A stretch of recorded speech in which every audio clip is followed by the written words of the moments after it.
یا ایھا الناس، اے کائنات کے انسانوں، قد جاءتکم موعظۃ من ربکم، یقیناً تمہارے پاس تمہارے رب کی طرف سے نصیحت آ چکی ہے، وشفاء لما فی الصدور، اور تمہارے سینوں کے اندر جو بیماریاں ہیں ان کے لیے شفا آ چکی ہے، وہدی ورحمۃ للمؤمنین، اور تمہارے رب کی طرف سے ہدایت اور رحمت مومنوں کے لیے آ چکی ہے۔ قل بفضل اللہ وبرحمتہ، کہہ دیجئے اللہ کے اس فضل اور رحمت کے ساتھ، فبذالک یفرحوا، تم خوشی مناؤ، هو خیر مما یجمعون، اور یہ اللہ کا فضل، اللہ کی رحمت، اللہ کی طرف سے نصیحت، ہدایت اور شفا، یہ اس چیز سے بہت زیادہ بہتر ہے جو تم جمع کیا کرتے ہو۔ ہر قسم کی حمد و ثنا اللہ مالک الملک احکم الحاکمین کے لیے خاص ہے۔ بے شمار درود و سلام ہوں امام الانبیاء جناب محمد الرسول اللہ صلی اللہ علیہ وسلم کی ذات گرامی پر۔ عزیز بھائیو، ہر شخص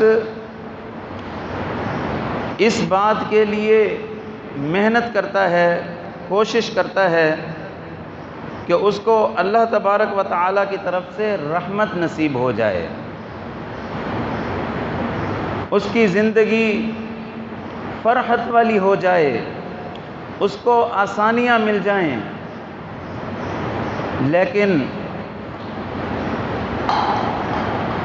آج ہم لوگوں کی سوچ کا معیار یہ ہے، رحمت ہم سمجھتے ہیں دنیا کی آسانیاں کو، رحمت ہم سمجھتے ہیں مال و دولت کو، رحمت ہم سمجھتے ہیں طاقت کو، ہم رحمت سمجھتے ہیں اقتدار کو، جبکہ یہ چیزیں، یہ اللہ تبارک و تعالیٰ کی طرف سے رحمت کی دلیل نہیں ہے۔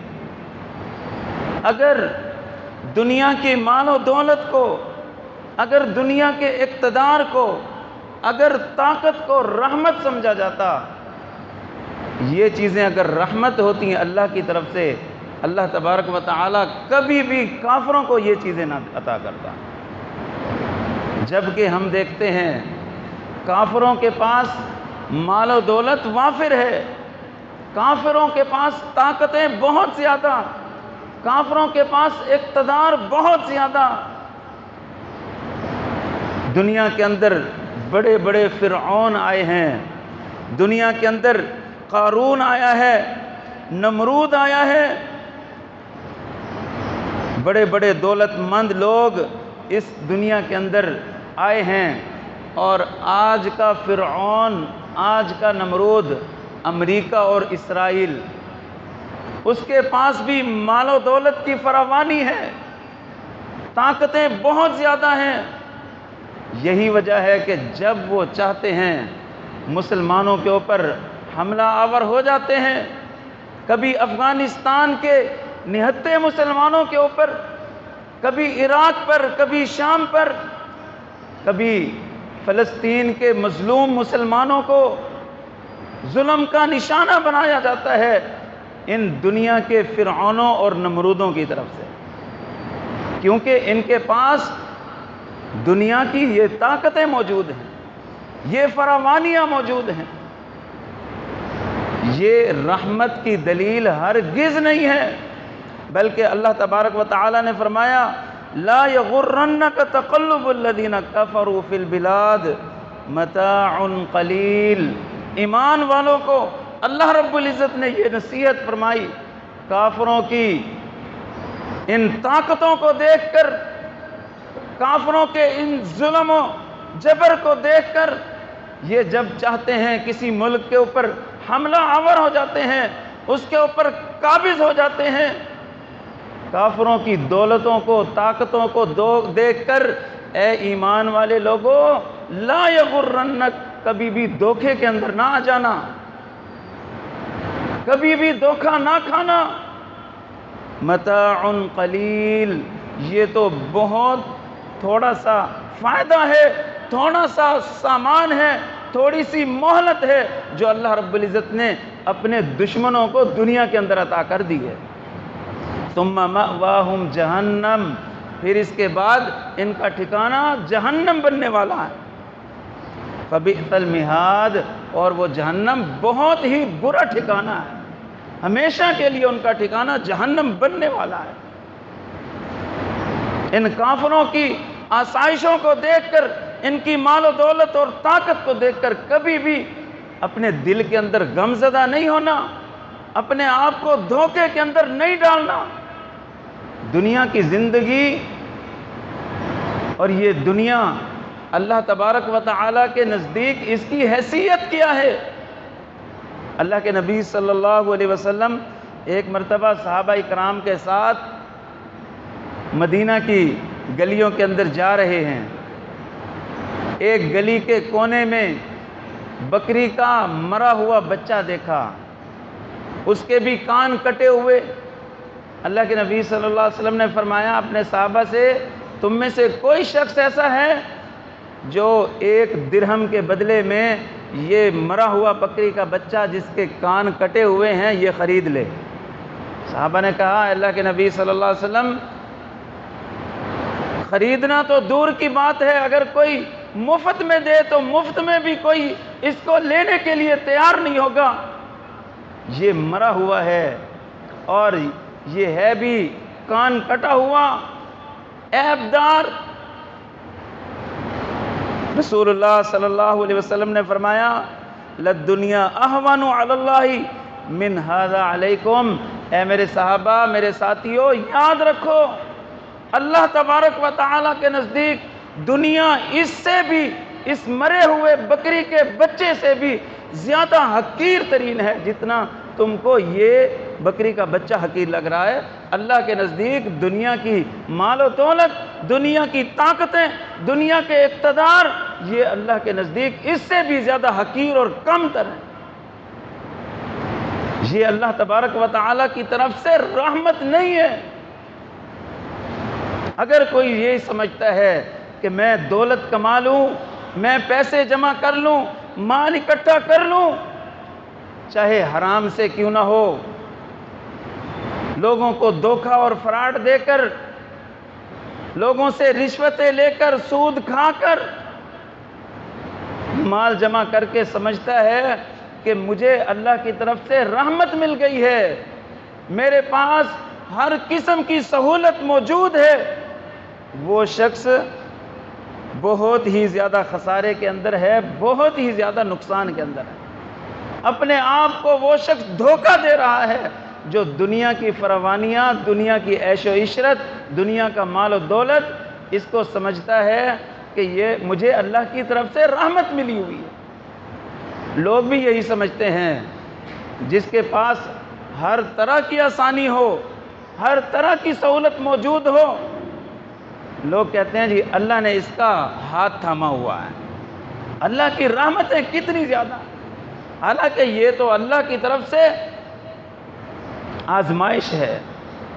دنیا کا مال و دولت، دنیا کا عہدہ، دنیا کی طاقتیں، یہ اللہ تبارک و تعالیٰ کی طرف سے فتنہ ہے، آزمائش ہے، یہ اللہ کی طرف سے رحمتیں نہیں ہیں۔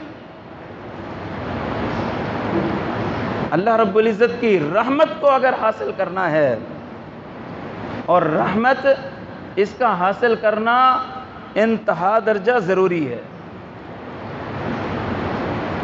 یہی رحمت ایسی چیز ہے کہ جس کی وجہ سے انسان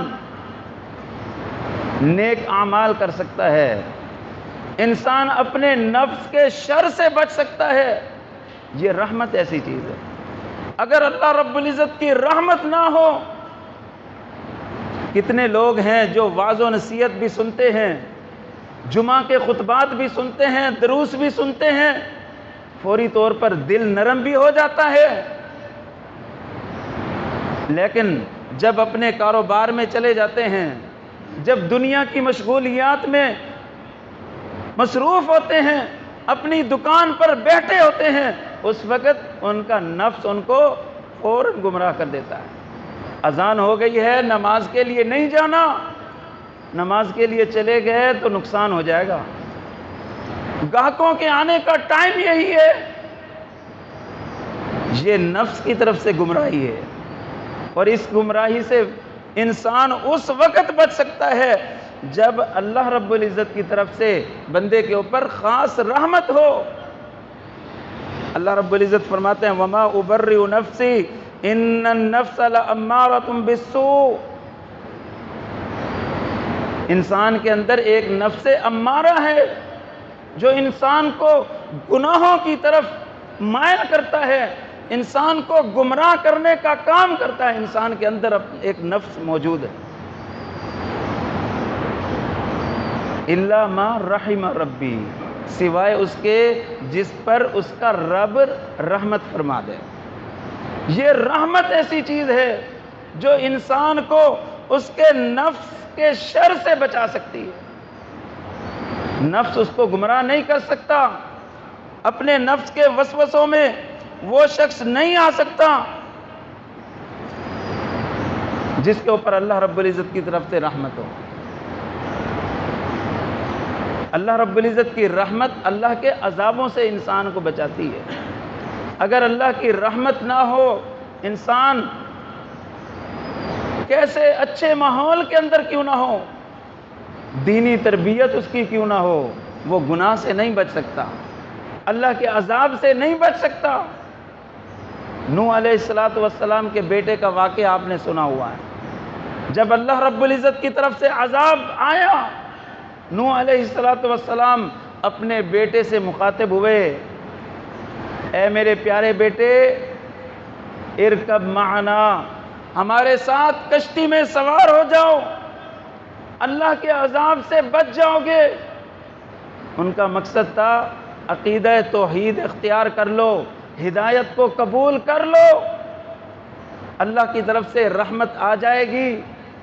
لیکن وہ نوح علیہ السلام کا بیٹا کہنے لگا قال سآوی الی جبل، میں اس پہاڑ کے اوپر چڑھ جاؤں گا، یہ کوئی انوکھی بات نہیں ہے، یہ تو سیلاب آیا ہے، دنیا میں سیلاب آتے رہتے ہیں، یعصمنی من الماء، یہ پہاڑ یہ مجھے پانی سے بچا لے گا، اتنا بلند پہاڑ ہے، اس کے اوپر چڑھ جاؤں گا، اس کی پناہ میں آ جاؤں گا۔ لیکن نوح علیہ السلام نے فرمایا لا عاصم اليوم من امر اللہ، آج اللہ کی طرف سے عذاب آ چکا ہے، یہ عام سیلاب نہیں ہے، عام پانی نہیں ہے، یہ اللہ کی طرف سے عذاب ہے، آج کوئی بھی نہیں بچ سکے گا الا من رحم ربی، سوائے اس کے جس کے اوپر میرا رب رحم کر دے، جس کے اوپر میرے رب کی طرف سے رحمت آئے وہ عذاب سے بچ سکتا ہے۔ ہمارے اوپر بھی کتنے عذاب اللہ رب العزت کی طرف سے مسلط ہو چکے ہیں، حکمرانوں کی طرف سے بھی اور ہمارے اپنے نفس کی طرف سے بھی۔ یہ کرونا کی وبا، یہ بھی اللہ رب العزت کی طرف سے عذاب۔ اس سے بچنے کا بھی طریقہ کیا ہے؟ رحمت کا حصول۔ اللہ رب العزت کی رحمت اگر ہمارے اوپر ہمارے ساتھ شامل حال ہو جائیں، ہر قسم کے عذاب سے ہم بچ سکتے ہیں، ہم محفوظ ہو سکتے ہیں۔ اور کافروں کے شکنجے سے نکلنے کا جو طریقہ ہے وہ بھی اللہ رب العزت کی رحمت ہی ہے۔ موسیٰ علیہ السلام نے اللہ تبارک و تعالی سے دعا کی تھی نجنا برحمتک من القوم الکافرین، اے اللہ اپنی رحمت کے ساتھ ہمیں کافر قوم سے نجات دے دے، کافر قوم سے ہمیں محفوظ فرما لے۔ کافروں کا یہ ظلم و ستم، کافروں کی طرف سے یہ یلغاریں، یہ اس وقت رک سکتی ہیں جب اللہ کی طرف سے ہمارے اوپر رحمت نازل ہو۔ کافر اسی وقت مغلوب ہوں گے، مسلمانوں کو عزت اسی وقت مل سکتی ہے جب اللہ کی طرف سے ہمارے اوپر رحمت آ جائے گی، ہم رحمت کے حقدار اپنے آپ کو جب بنا لیں گے۔ کافروں سے نجات تبھی ممکن ہے، اس کے علاوہ کوئی چارہ نہیں ہے۔ لیکن سوال یہ ہے کہ رحمت کو حاصل کیسے کیا جا سکتا ہے؟ میں نے خطبے میں جو آیت تلاوت کی، اللہ رب العزت نے رحمت کس چیز کو کہا ہے؟ دنیا کی دولتیں، دنیا کی طاقتیں، دنیا کا اقتدار، دنیا کی آسانیاں، دنیا کا ساز و سامان، یہ رحمت نہیں۔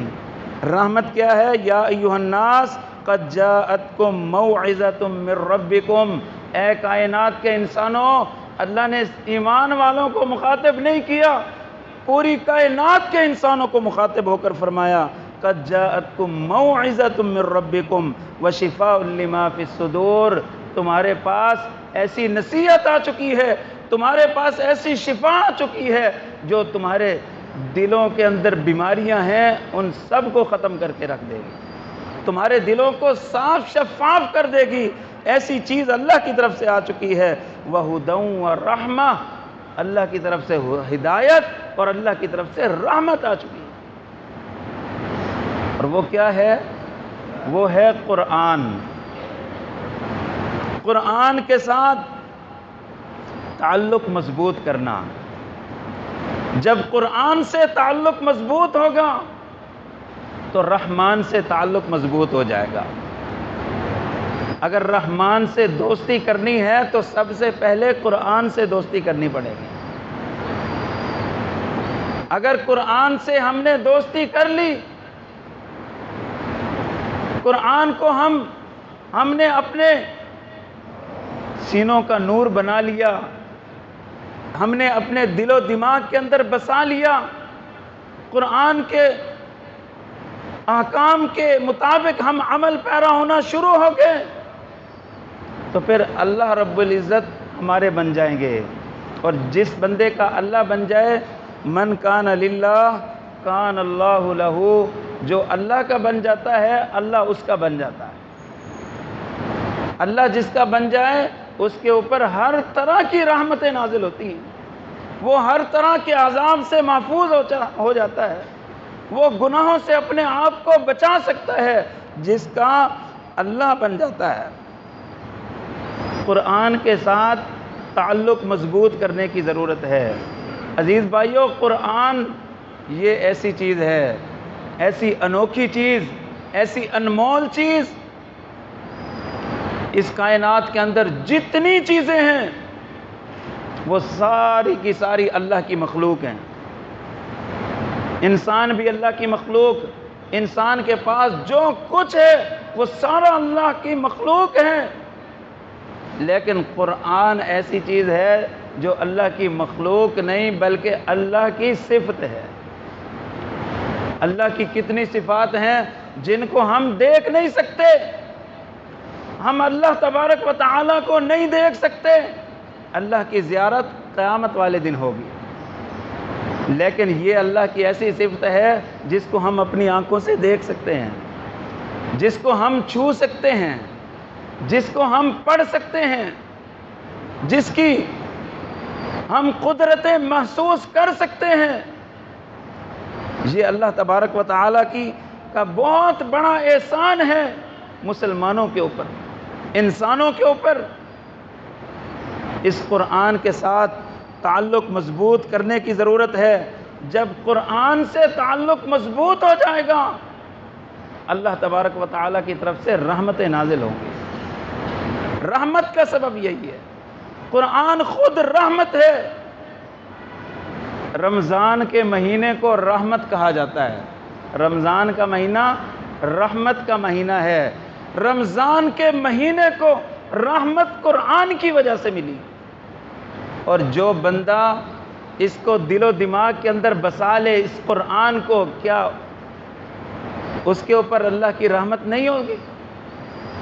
اللہ تبارک و تعالیٰ کی رحمت کی برسات ہوگی اس بندے کے اوپر جو اپنے دل و دماغ پر، اپنے جسم پر قرآن کو بسا لیتا ہے، سما لیتا ہے۔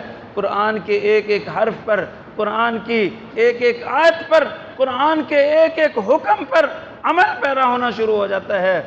جس چیز سے اللہ نے منع کیا ہے اس سے رکنا شروع ہو جاتا ہے۔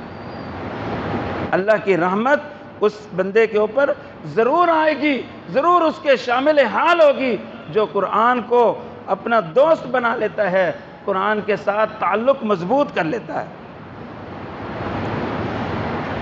اور دوسری چیز رحمت حاصل کرنے کے لیے وہ رسول اللہ صلی اللہ علیہ وسلم کی اطاعت ہے۔ حدیث ہے یا ایھا الذین آمنوا لا تقدموا بین یدی اللہ ورسولہ، اے ایمان والو اللہ اور اس کے رسول سے قدم آگے نہ بڑھاؤ، یعنی اطاعت کے اندر آ جاؤ، جو کچھ اللہ اور اس کے رسول نے حکم دے دیا اس پر عمل پیرا ہو جاؤ، جس چیز سے منع کر دیا اس سے رک جاؤ۔ رسول کی پیروی، رسول کی حدیث پر عمل پیرا ہونا یہ بھی رحمت کا سبب ہے۔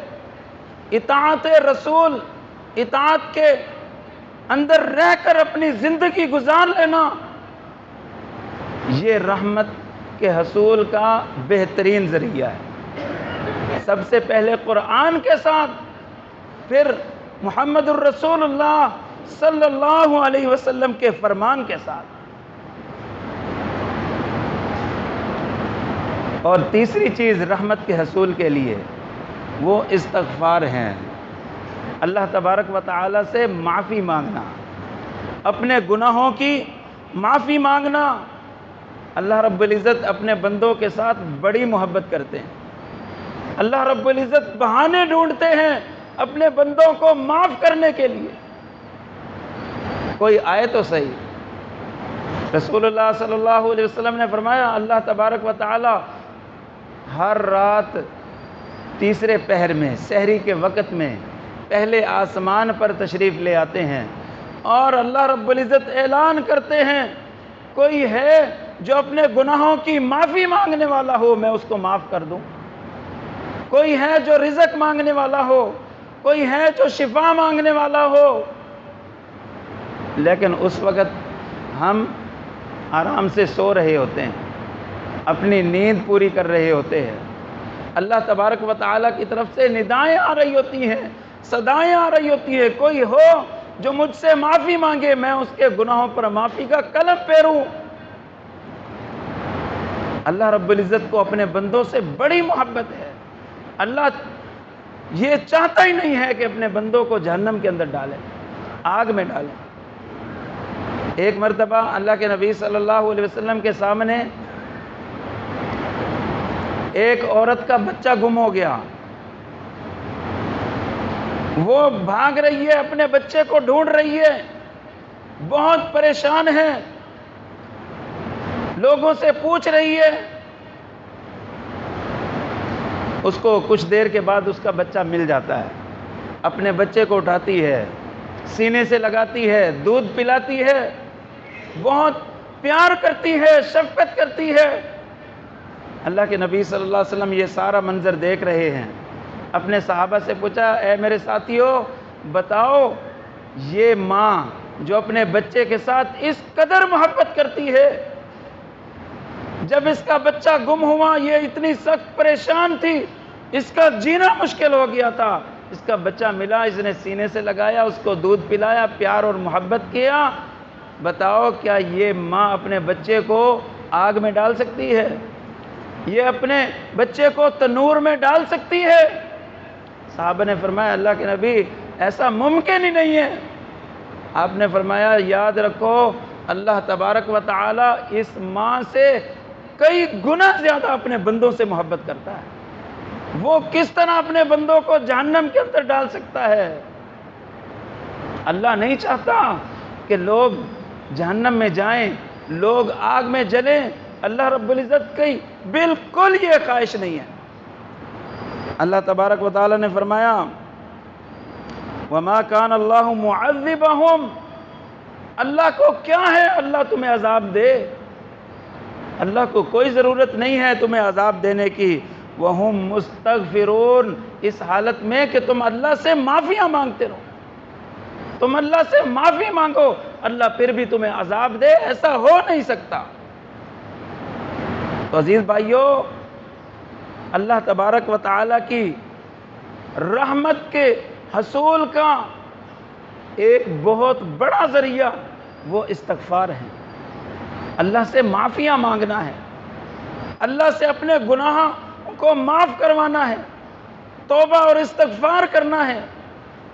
کبھی تنہائی کے اندر، علیحدگی میں، رات کے وقت سحری کے ٹائم پہ اٹھ کے اللہ تبارک و تعالیٰ سے معافی مانگ کے دیکھے، اللہ کے در پہ حاضر ہو کے 2 رکعت پڑھ کے اپنے رخساروں پر آنسو گرا کر اللہ سے معافی مانگیں، اللہ تبارک و تعالیٰ کتنے خوش ہوتے ہیں، اللہ اپنے بندے کے گناہوں کو معاف کرتے ہیں، اللہ رب العزت اس کے اوپر اپنی رحمتوں کی برسات کر دیتے ہیں۔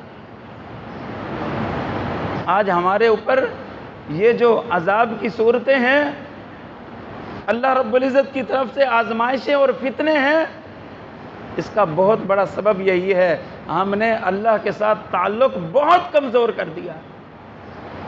ہماری ساری سوچ، ہماری ساری فکر، ہماری ساری محنتیں، ہماری ساری کاوشیں دنیا کی خاطر ہوتی ہیں، دنیا کو ہی ہم رحمت سمجھتے ہیں۔ پھر کبھی گلے حکمرانوں کے ساتھ، کبھی گلے کسی چیز پر، کبھی کسی چیز پر۔ اگر گلہ کرنا ہے تو اپنے آپ سے کریں، اپنے آپ کو دیکھیں، میں عمل کتنا کر رہا ہوں، میرا اللہ کے ساتھ تعلق کتنا مضبوط ہے، میں اللہ کی رحمت کا حقدار کس قدر ہوں۔ اللہ رب العزت نے سورۃ نوح کے اندر فرمایا، استغفروا ربکم، لوگو تم اپنے رب سے استغفار کر کے تو دیکھو، اپنے رب سے معافیاں مانگ کر تو دیکھو۔ استغفروا ربکم انہ کان غفارا، بے شک اللہ تو معاف کرنے والا ہے، اللہ کی تو ایک بہت بڑی صفت غفار ہے، اللہ معاف کر دے گا۔ یرسل السماء علیکم مدرارا، اللہ نے اپنی رحمتوں کا ذکر کیا جب اللہ گناہوں کو معاف کرتا ہے، جب اللہ کا بندہ اللہ کے در پہ آ کر استغفار کرتا ہے، معافی مانگتا ہے، اللہ اپنی رحمتیں اس کے اوپر اس طرح سے نچھاور کرتا ہے۔ یرسل السماء علیکم مدرارا، اللہ فرماتے ہیں آسمان سے ہم تمہارے اوپر موسلا دھار بارشیں نازل کریں گے۔ وَيُمْتِدْكُمْ بِأَمْوَالٍ وَبَنِينَ، اور ہم تمہارے مالوں کے اندر اضافہ کر دیں گے، تمہاری تجارتیں وسیع کر دیں گے، تمہاری معیشت بہتر کر دیں گے۔ اللہ اپنی رحمتوں کے وعدے کر رہا ہے بندے سے، رحمتوں کے وعدے ہو رہے ہیں۔ رحمت اللہ کی طرف سے ہو، مال آیا ہوا اللہ کی طرف سے ہو، حلال اور جائز طریقے سے ہو۔ یرسل السماء علیکم مدرارا ویمددکم باموال وبنین، مال بھی دے گا، اولاد بھی دے گا، اولاد میں بھی بیٹے عطا کرے گا، یعنی طاقت دے گا تاکہ دشمنوں کے مقابلے میں تم اپنا لشکر تیار کر سکو۔ وَيَجْعَلْ لَكُمْ جَنَّاتٍ وَيَجْعَلْ لَكُمْ أَنْهَارًا، اللہ تمہارے لیے باغات بنا دے گا، باغات کو پھل لگا دے گا، پھلوں کے انبار لگائے گا، اور تمہارے لیے نہریں جاری کر دے گا، پانی کی کمی نہیں ہوگی جب اللہ کی طرف سے رحمت ہوگی۔ شرط کیا ہے؟ تم اپنے رب سے استغفار کرو، استغفروا ربکم انہ کان غفارا۔ عزیز بھائیو، اللہ تبارک و تعالیٰ کی رحمت کا حصول ان 3 چیزوں سے ممکن ہے۔ یہ 3 چیزیں ہیں۔ سب سے پہلے قرآن کے ذریعے، قرآن کے ساتھ ہم تعلق مضبوط بنائیں، یہ اللہ تبارک و تعالیٰ کی طرف سے آئی ہوئی بہت بڑی رحمت ہے، یہ دلوں کے لیے شفا ہے، یہ ہدایت کا بہت بڑا سبب ہے۔ ترکت فیکم امرین لن تضلوا ما تمسکتم بہما، لوگ پوچھتے ہیں، بہت پریشان ہیں، ہر طرف فرقے ہی فرقے ہیں، کون سچا ہے کون جھوٹا ہے کچھ سمجھ نہیں آتی۔ ترکت فیکم امرین لن تضلوا ما تمسکتم بہما، کتاب اللہ و سنت رسولہ، تم کبھی گمراہ ہو ہی نہیں سکتے جب تک ان دو چیزوں کو مضبوطی سے تھامے رکھو گے، ایک اللہ کی کتاب قرآن مجید، دوسری محمد الرسول اللہ صلی اللہ علیہ وسلم کی حدیث۔ گمراہی آ ہی نہیں سکتی۔ گمراہی کا سبب یہی ہے، ہم نے ان کے ساتھ تعلق کمزور کر دیا ہے، دین کا سارا انحصار ہم نے مولویوں کے اوپر چھوڑ دیا ہے۔ جو مسئلہ ہمیں بتائیں گے بس وہی ہے، ہم نے کوئی بھی تحقیق نہیں کرنی۔ تو بھائیو، رحمت کے حصول کے لیے قرآن کے ساتھ تعلق مضبوط کرنا ہے، پھر محمد الرسول اللہ صلی اللہ علیہ وسلم کی سنت کے ساتھ، حدیث کے ساتھ اطاعت کے اندر آ جانا ہے، اور پھر استغفار کرنا ہے، معافیاں مانگنے ہیں، اللہ تبارک و تعالی سے اپنے گناہوں کو معاف کروانا ہے۔ اللہ رب العزت کی طرف سے رحمتیں آئیں گی، اللہ کی طرف سے برکتیں آئیں گی، دشمن بھی مغلوب ہوگا، دشمن بھی حملہ آور نہیں ہو سکتا، اللہ کا کسی قسم کا عذاب بھی نہیں آ سکتا، معیشت بھی بہتر ہو جائے گی، آسانیاں ہی آسانیاں آ جائیں گی۔ یہ ہے اللہ کی رحمت، اور یہ ہے رحمت کو حاصل کرنے کا اصول، رحمت کو حاصل کرنے کا طریقہ۔ اللہ تبارک و تعالی سے دعا ہے اللہ رب العزت ہمیں شریعت کے مطابق عمل کرنے کی توفیق دے۔ وما توفیق الا باللہ العلی العظیم۔